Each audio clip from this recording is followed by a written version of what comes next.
Bismillahirrahmanirrahim. Hi viewers, Assalamu alaikum. I am Abdul Basit and you are watching Royce TV.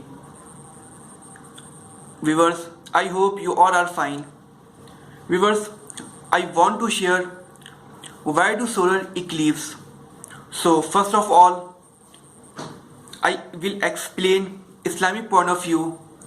The last Prophet, peace be upon him, he said that the sun eclipse because our sins.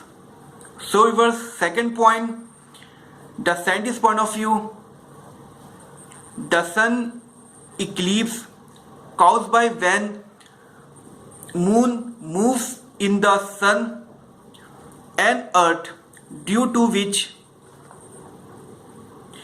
some part of the sun is not visible from the earth. So viewers, please like and share this video. Thank you so much.